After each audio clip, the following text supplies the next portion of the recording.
Chapter 17. Their footsteps seemed to echo in the quiet shop. Holly, her eyes growing accustomed to the dimness, looked about and saw shelves stacked from floor to ceiling with toys of every imaginable description. There were painted blocks and stiff horses on wheels, spinning tops, and elaborate castles well guarded by legions of tin soldiers. A gleaming metal carriage, child-sized, stood in a corner where it was overseen by a towering pair of stilts and a kite covered in silver stars. A splendid hot air balloon embellished with scarlet swirls floated from the ceiling. A row of nutcrackers, grinning diabolically, perched upon a glass case that contained a miniature country town. Holly drew in her breath with wonder and knelt to peer at the little stores and houses that lined the town's main street. Each tiny house was perfect in every detail, from its glowing windows edged with crisp white curtains to the umbrella, no larger than Holly's little finger, that waited conveniently on the front porch for its owner to take a bit of fresh air. A thick forest of trees, the largest no higher than a foot, sprouted behind the churchyard, and Holly could just see the flash of a silver stream running through the woods. A deer leaned down to drink from the cool water. Nearby in the snow-covered fields, 2 white rabbits paused to look over their shoulders. In the midst of the woods was a small clearing where a Christmas tree stood, garlanded in shimmering gold and silver, topped by an angel the size of a teardrop. Beneath its lowest branches was piled a stack of wee packages wrapped in bright paper. Holly looked again at the splendid scene. She peeked into the tiny houses and squinted into the thick woods. All were empty. Odd, she whispered. The little country had no citizens. There was not a single doll inhabitant in the whole land. Holly rose. Her green eyes, accustomed to toys of every variety, skimmed over bears, brown and black and polar, over exotic Chinese lanterns and great flowery paper garlands, over a monumental mechanical railway well stocked with shiny trains in various degrees of authenticity. She glanced from a dazzling display of toy watches to the heavy cardboard pictures announcing that A was for acrobat and B was for balloon. Ships with masts at full sail, a piano complete with a secret mechanism that played lullabies, puppets both chilling and charming, and dozens of paper games, tricks, inventions, and diversions. Where were the dolls? Holly looked again and again. There was not a single doll in the whole store, though it was bulging with toys, marvelous toys, Holly had to admit. In every possible cranny and corner, Carol's curiosities and wonders contained not one doll. Not a tiny dollhouse doll, nor a homely rag doll, nor a dimpled baby doll, nor even an elegant porcelain doll too fancy to be touched. Curious indeed, Holly thought to herself. The toy shop also appeared to be empty of humans. She and Jeremy and Tundra seemed to be the only living creatures there. Even the sounds of the street seemed distant and muffled within the well-stocked walls of Carol's curiosities and wonders. The somber tick-tock of an unseen clock was the only sound. "Are you sure that your friend needs extra hands here?" asked Holly. "It doesn't seem very busy." Jeremy looked around as if noticing the lack of clientele for the first time. "Oh, sure. It ain't so busy now, but you'll see. It gets bustling sometimes." Not that Mr. Kleiner wouldn't like more bustle. He's always groaning about not enough customers. Perhaps he would have more customers if he stocked dolls. "Dolls? Haven't you noticed? There are no dolls here," said Holly, amused at the uncomprehending look on his face. Jeremy glanced around at the shelves. You're right. Never saw it before." "Don't you think it's odd?" "Yeah, I guess. Girls like them," he said dismissively. "Don't you?" asked Holly. "Me?" he said with amazement. "Course not. Dolls are for girls." "They're not just for girls," Holly said indignantly. "They're for everybody. A doll is a soul friend." "Crikey," Jeremy exclaimed. "Boys in your forever place play with dolls?" Holly was just opening her mouth to explain when their conversation was interrupted by the appearance of a small, thin man in a dark suit. Holly's first impression was that he was composed entirely of lines. His face was deeply and symmetrically lined. beginning with 2 vertical lines of worry between his eyebrows and proceeding down his face to a series of parentheses marking either side of his mouth. Despite these signs of anxiousness, he looked very kind, especially now as he greeted Jeremy with a smile. "Good afternoon, my boy. How do you do today with the cold?" Holly noted that he asked this question not casually, but searchingly, as if he truly cared about how Jeremy did on this day. Her heart warmed to him at once. You know the cold don't get to me, Mr. Kleiner. And how are you coming along today? Don't seem too busy." "Not at the moment," said Mr. Kleiner, frowning. "I should be thankful for the break, I suppose. This morning we had plenty of customers, and I was hard-pressed to attend them." "Mrs. Bath still out, then?" asked Jeremy with what Holly recognized as completely false sympathy. "Yes, I do feel for her, and her toe, of course." Mr. Kleiner looked genuinely stricken by the thought of whatever ailed Mrs. Bath's toe. "But it is most inconvenient that she should go lame right in the midst of the Christmas season. Most inconvenient indeed," he coughed guiltily. "I don't reckon Mr. Carroll will be coming downstairs to help out," said Jeremy in a dry voice. "I expect not," said Mr. Kleiner with equal dryness. Holly observed that they both looked somewhat amused by this idea and wondered why, but now Jeremy was moving smoothly ahead. "That being the case, Mr. Kleiner, you maybe find yourself somewhat short-handed." "Yes, Jeremy, I rather think I am." "Then," said Jeremy, grandly waving a hand toward Holly with the air of a magician, "I'd like to introduce you to my friend, Miss Holly Claus.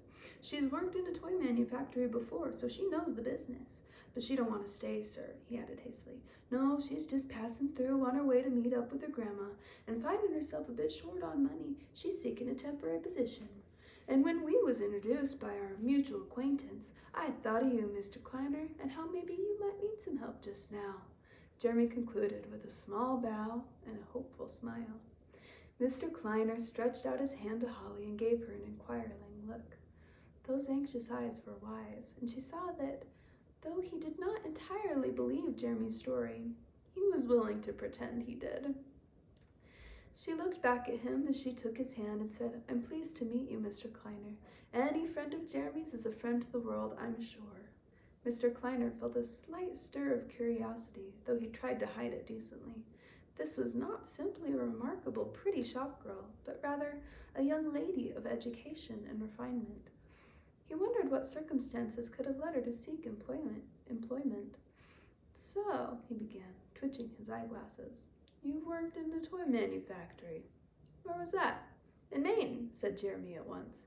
"Oh, yes," said Mr. Kleiner politely. "I did not know that that state harbored a toy factory." "It was more like a workshop," said Holly with her lips twitching. "I made dolls." "Ah, dolls," said Mr. Kleiner, and Holly noted the 2 vertical lines of worry upon his brow grew deeper. "Dolls," he said sadly. "I was just searching for dolls upon your shelves when you came in," Holly said. "Perhaps I missed them." "You did not miss them," Mr. Kleiner said. "We do not stock dolls." "But why?" asked Holly in astonishment. "Surely they are very popular toys." Very popular indeed," Mr. Kleiner added. "However, Mr. Carroll, the proprietor, does not care for dolls." "Does not care for dolls?" repeated Holly. "Is not fond of dolls," Mr. Kleiner said, as though that would clarify the matter. "And so," said Holly. "And so we do not carry dolls," he said with ever-increasing gloom. Holly could see that the failure to stock dolls was a painful point and sought to change the subject. "You have everything else a child could desire," she said warmly, "and this little town inside the case is a marvel." "Mr. Carroll made it himself," Mr. Kleiner said, cheering up, "in every particular." Holly looked at the scene, impressed. "He must be quite skilled then," she said. "Those Christmas tree ornaments require a steady hand. I guess they were of German manufacture." Mr. Kleiner grinned. "You do know your toys, don't you, Miss Claus? German carving is as fine, but Mr. Carroll is of the opinion that their colors are not as delicate as they should be." "I agree with his opinion. The Russians solved the problem nicely with their enameled ornaments, but I don't believe that they work on so small a scale." Quite so," said Mr. Kleiner. Jeremy looked from one speaker to the other with a smile of satisfaction. "I would venture to say, sir, that if you moved the nutcrackers to the side, like this," Holly pushed the diabolical nutcrackers away from the glass's case edge, "perhaps children would be more eager to visit your little town. Don't you agree?" Mr. Kleiner regarded the display and nodded. "Very true. Yes, I quite agree. Might I ask your opinion of this counter? Mr. Carroll believes that music boxes should be displayed together, but I believe that children can scarcely see them here." Holly tilted her head to one side.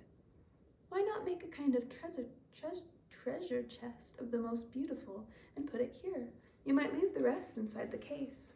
You see, just a few, like this." Holly quickly moved the stiff row of boxes into an appealing array. That way the children will be drawn to them. Mr. Kleiner looked positively elated.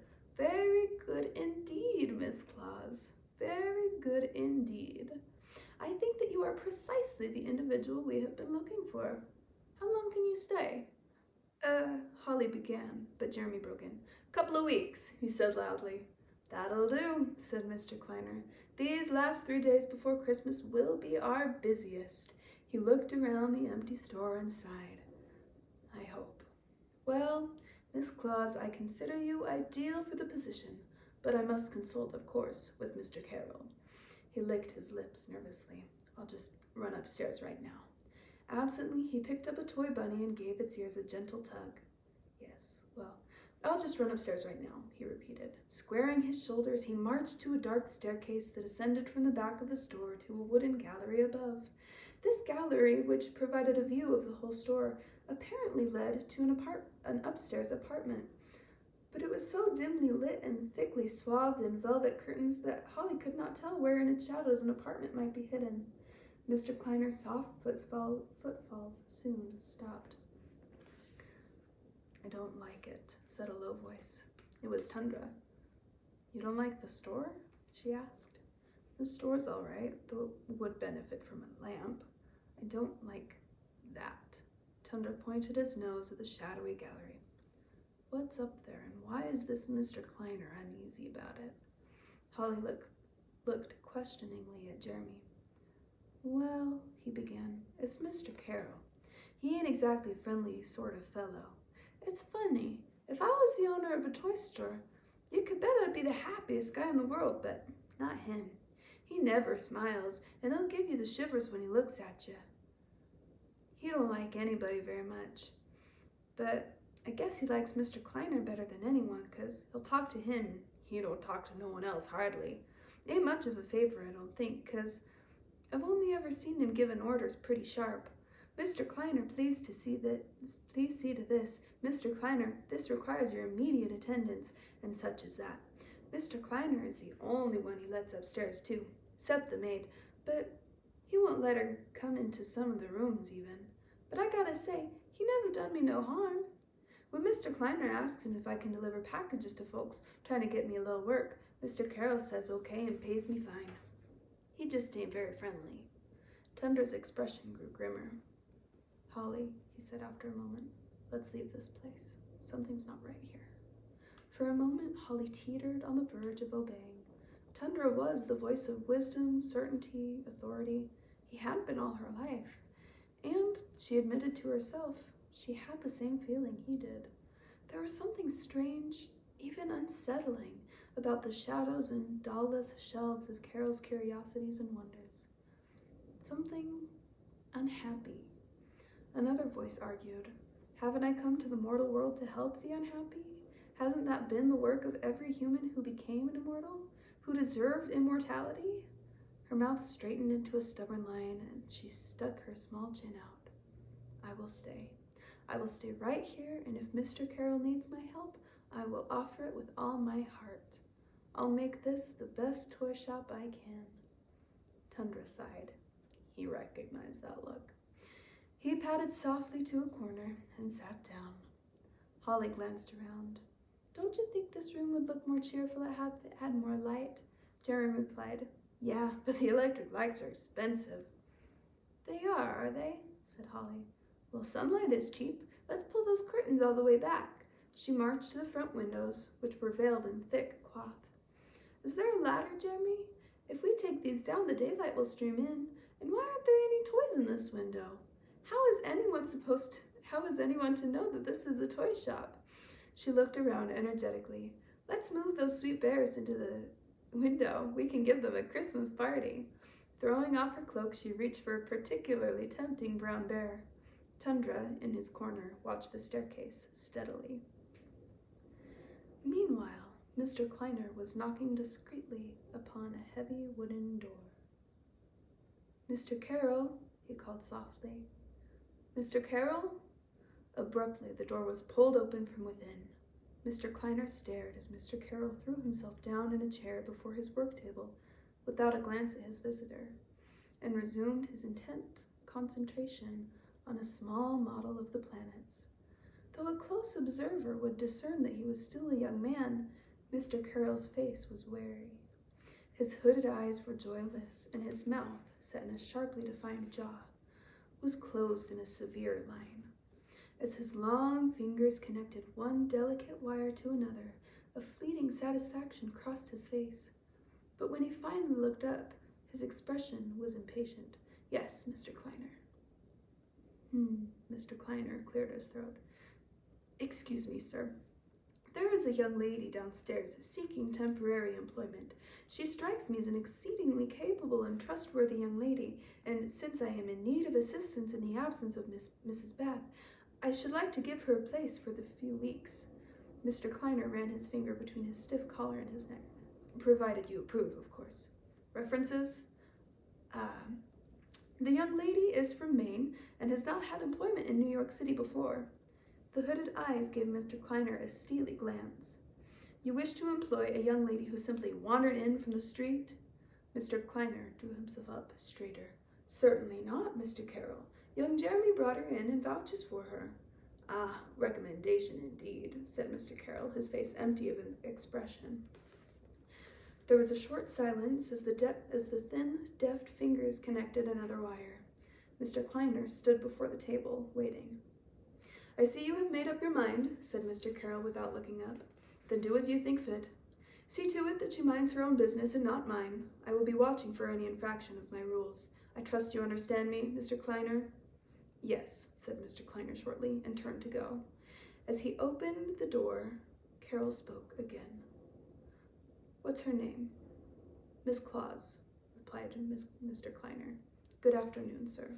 "Likewise," said Mr. Carroll. Mr. Kleiner hurried down the stairs, but was halted midway by the sight that greeted him below. The toy shop was filled with unaccustomed light. A family of bears had encircled a small Christmas tree, which Holly had filched from another little scene in the back of the shop, laden with ornaments. They were clearly singing carols as they stood hand in hand, or paw in paw, in some soft, cottony snow. And Holly had not stopped with the windows. She and Jeremy were stringing up a long, twisted garland of paper leaves and berries from one side of the store to another. Holly, atop the ladder, was just saying, "Don't you think one of those little gold medallions would look festive right here?" when Mr. Kleiner emitted a fearful squeak that betrayed his presence. Holly turned to him and smiled. "Doesn't it look lovely?" "My dear Miss Claus," began Mr. Kleiner. "My dear Miss Claus, loveliness is beside the point. Mr. Carroll is most exacting as to the arrangement of the store, and I'm afraid that your improvements will have to—" The street door opened. A young woman, heavily wrapped in a blue coat, entered. "Good day," she said, lifting her veil and addressing Mr. Kleiner, who happened to be close to her. "I was walking by when I saw your delightful bears in the window. I had no idea this was a toy shop," she said, laughing. "My boy absolutely must have that cunning brown bear with the little hat. Yes, that's the one. What a face! I had no idea you carried toy bears." Smiling radiantly at Mr. Kleiner as though he was giving her a gift instead of taking her money, she put the wrapped bear under her arm and swept from the store with a picture of satisfaction. The small bell over the door jingled as it closed behind her. There was a strained silence, and then Mr. Kleiner began to laugh and laugh. After a moment, Holly began to giggle too, and then Jeremy. "Well, my dear," wheezed Mr. Kleiner, wiping his eyes, "I think you'd better continue with your decorating. Jeremy, please help Miss Claus. You may both consider yourselves employed." "Thank you, Mr. Kleiner," said Holly. She reached out her hand. "Truly, thank you," she repeated, looking gratefully at the older man. The lined face flushed a little as he took her soft hand in his. "I have a strange feeling, Miss Claus. I have a feeling that I shall be thanking you before many days have passed." "Come on, Holly, let's get them garlands up over the shelves," said Jeremy enthusiastically. "Right, we'll fasten them up with these golden medallions. And Mr. Kleiner," said Holly in a lightly wheedling tone, "don't you think it would be nice to have a Christmas tree? A real Christmas tree?" Mr. Kleiner threw up his hands. "Of course, Miss Claus, it would be lovely. I will get one tomorrow." Perhaps there's a secret world of toys. Perhaps they really do, as all children suspect, come to life after the doors close and dance and whirl the night hours away until the first grumbling human yawns and footsteps can be heard in the dawn. With the morning, they resume their frozen poses and trick us for another day, every so often catching one another's eye when we do something foolish. It almost seemed as if it were true that afternoon in the toy store, as if the toys themselves knew that they were in the presence of Santa's daughter. For under Mr. Kleiner's marveling eye, the store grew brighter, cheerier, livelier with each passing minute of Holly's stay. The gleaming engines seemed shinier, the stuffed animals more cuddly, the wooden toys somehow brighter.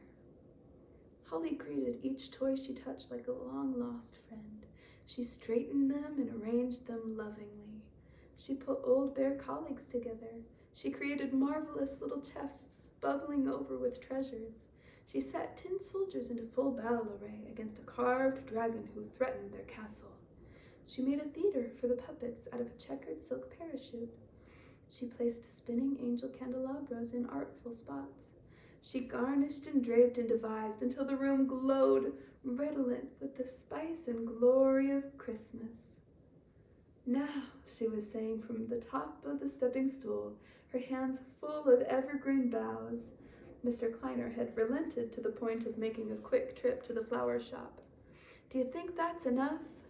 "Nah," said Jeremy, looking up at her with a smile. He couldn't remember a better day in his entire life. Food and warmth and this lady who seemed to understand everything important.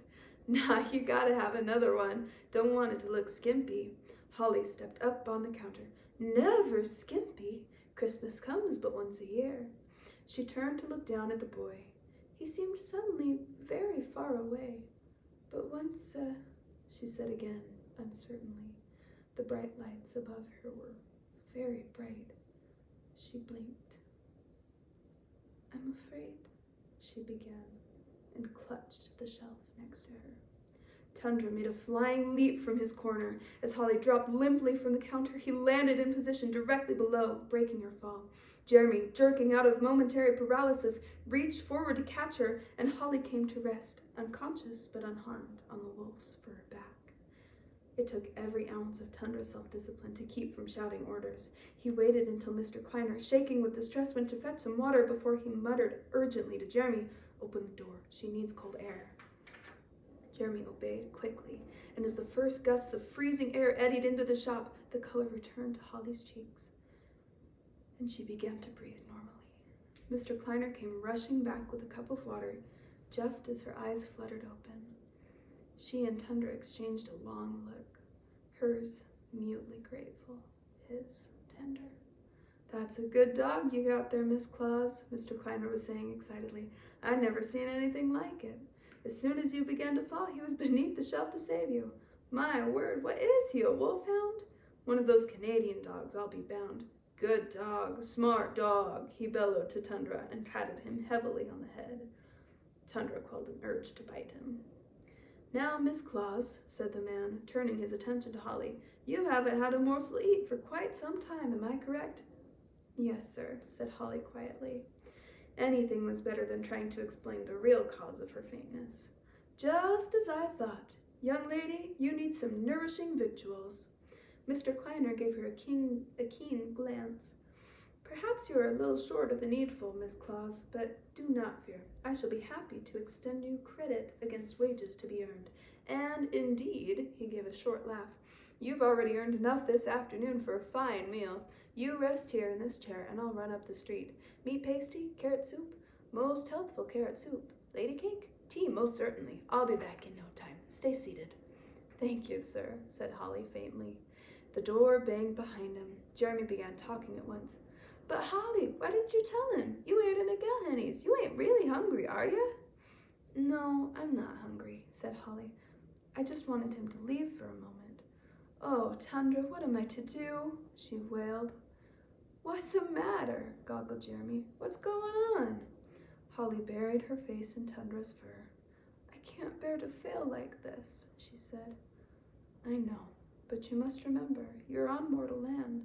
It won't help anyone if you die here, said Tundra softly. What? Yelled Jeremy. Are you dying, Holly? His combined outrage and alarm made her smile a little. No, of course not, dear. It's just that I have an illness. When I get warm, my heart doesn't work very well. And forever, I lived apart from everyone in the cold. But I thought that here, because of the cold weather, I could... Her voice broke. Shh, said the wolf soothingly. You're all right now, aren't you? But if I can't stay indoors, I can't stay here. And then... Two tears spilled from her swimming eyes and landed on Tundra's white coat. Hush now. We'll find a way, he said. But how, Tundra? How can I possibly find a way to help the children in the park if... She stopped. Her eyes were locked on the tears she had just shed. What was happening? They were quivering ever so slightly, growing opaque and brittle. Look, she said, awed. Her tears had turned to snowflakes. A tiny crystal spiraled from the ceiling. It was followed by another, and another, and then another. Gently now, snowflakes wafted through the air as gracefully as flower petals in the breeze. Jeremy's mouth hung open. I never seen anything like it. He reached out and a tiny flake dropped into his palm. There it glittered brightly for a moment and then melted, not into water, but into a light breath of frosty air. What is it? He croaked. Holly began to laugh, her coppery hair covered with spangles of snow. It's magic, Jeremy. It's magical snow that keeps my heart at the right temperature and never melts. I didn't believe it could happen here, but it can. Tundra, she hugged the wolf so hard he coughed. Tundra, do you know what this means? What does it mean? Asked Tundra. It means that the elders want me to be here. Unconsciously, her fingers crept to the locket that hung around her neck. Thank you, she whispered to the snow. This is some day, remarked Jeremy. Holly jumped to her feet. Now, she said happily, back to business. Perhaps it would be wiser, Tundra suggested, to wait for Mr. Kleiner to return with his soup before you revive completely. It will avoid the necessity of explaining your condition. Oh, Holly plopped back down on the floor. You're right. How are you planning to explain this? Said Jeremy, waving his hands at the snowflakes that were now lying lightly on the shelves and tables. Holly and Tundra looked at each other in consternation, but before they could concoct a reasonable explanation for the indoor snow, the shop door tinkled, and Mr. Kleiner stood at the front of the shop, staring at the snow that eddied lightly around him. The paper packet in his hand slipped unnoticed to the floor. Silently, he watched the snowy scene. He stuck out his gloved hand and caught a single snowflake. He inspected it, the two furrows on his brow deepening as it disappeared with a light puff, and gave Holly a long and searching look. Then his gaze shifted to Tundra, who tried to appear as innocent as possible. He turned back to Holly and said, I trust there is an explanation for this. It's magic, replied Holly simply. Mr. Kleiner nodded. He reached down to pick up the packet he had dropped, and when he stood again, his face was impassive. That's what I thought. He handed the package to Holly. Meat pasty? She nodded hopefully, her eyes fixed on his face. Carrot soup. It's most healthful, I assure you.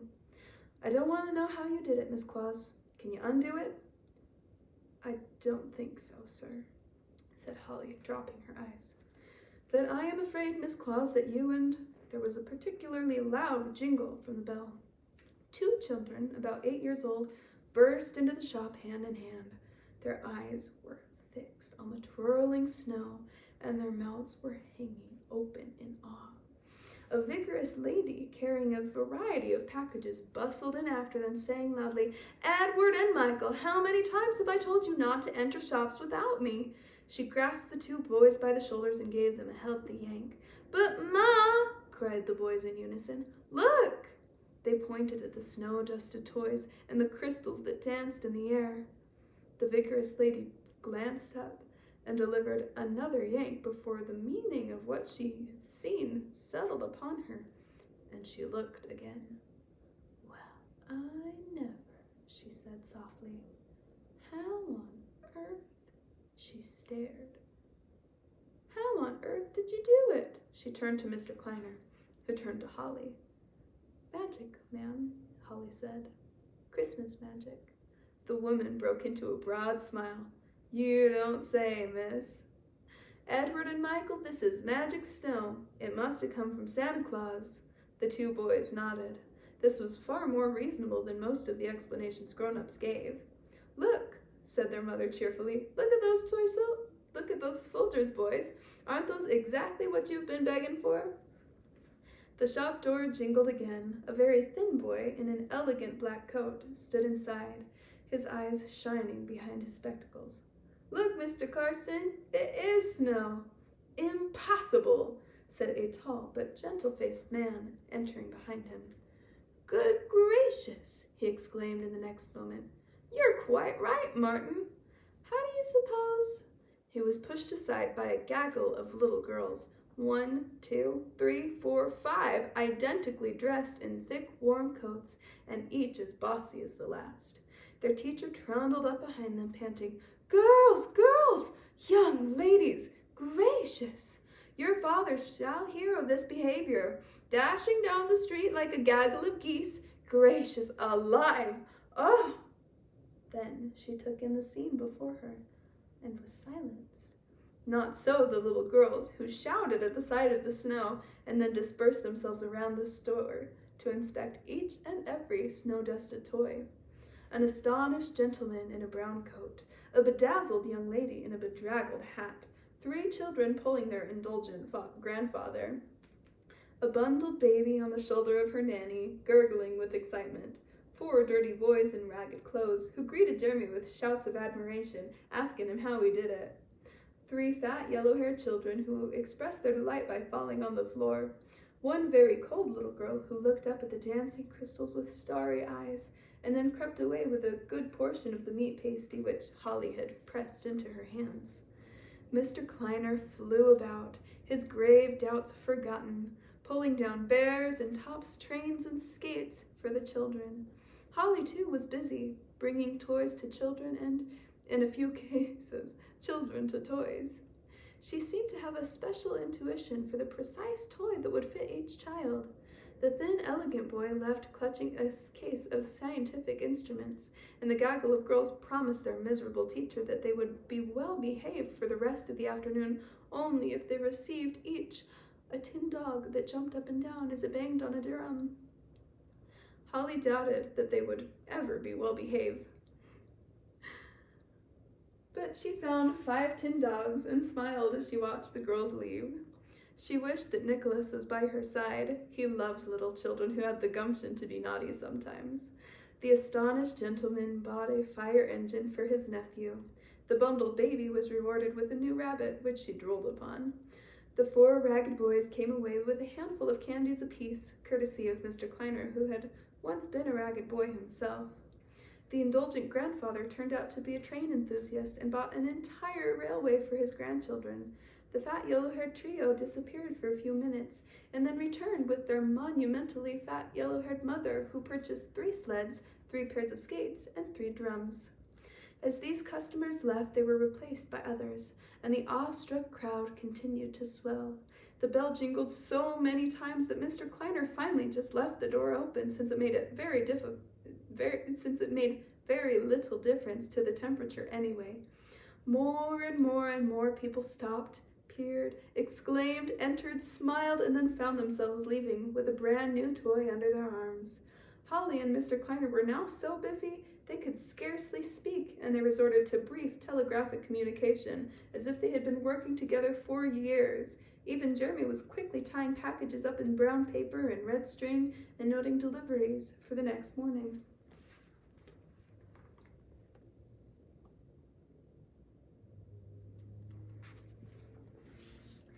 It was only Tundra who saw the tall man in the black vest descending the staircase. Only Tundra watched the hooded eyes flicker and the man's lips narrow as he took in the snow, the light, and the festive, bubbling cheer of the place. Tundra saw his long hands in their gloves tighten around the newel post as his eyes darted around the shop as though he were seeking something, and finally come to rest on Holly. At that moment, Holly, unaware, was lifting a tiny child up to a shelf to choose between a giraffe and an elephant. But then she turned and found herself looking into a pair of gray eyes that seemed to have the power to shatter her soul. I know him, she thought instantly. I've known him forever. She felt her hold on the baby loosen and quickly set the child down. She could still feel the dark gaze upon her burning against her hair and cheeks. What's happening to me, she thought, noticing that her hands were shaking. She rose, attempting to summon a normal expression to her face. As waves of shoppers moved around her, Holly looked toward her oldest and dearest friend for reassurance. But Tundra was not, at this moment, a reassuring sight. He stood stiffly on taut legs, watching the newcomer fiercely, registering each movement to the figure on the stairs. Holly stared at him. She had never seen him this way before. Suddenly, she realized what it was. He looked like a hunter. Holly hurried to Tundra's side to reprove him. "Stop it," she whispered. "Why do you look like that? What's the matter?" "Don't answer," she said, glancing anxiously at the nearby customers. Obediently, Tundra sat back on his haunches, but he never took his eyes off the stranger. "Miss Claus," Mr. Kleiner was calling. "Please come here. I'd like to introduce you to Mr. Carroll." Holly made her way through the store, conscious of the blood surging to her cheeks. As Mr. Kleiner babbled away about the events of that afternoon, Carroll remained silent, not even commenting on the mysterious snow that swirled about his shop.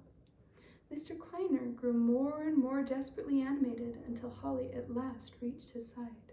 He turned to her with relief, saying brightly, "And here is the young lady who seems to be responsible for this remarkable happenings. Miss Claus, permit me to present you to Mr. Carroll. Mr. Carroll, Miss Claus." Now Carroll turned his gray eyes full upon her again, and again involuntarily she thought, "I know him. He looks at me as if he could never forgive me. But what have I done?" With something similar in form to a smile, yet utterly devoid of its content, Mr. Carroll bowed slightly and stretched out his gloved hand. "Delighted to make your acquaintance, Miss Claus." Chapter 18.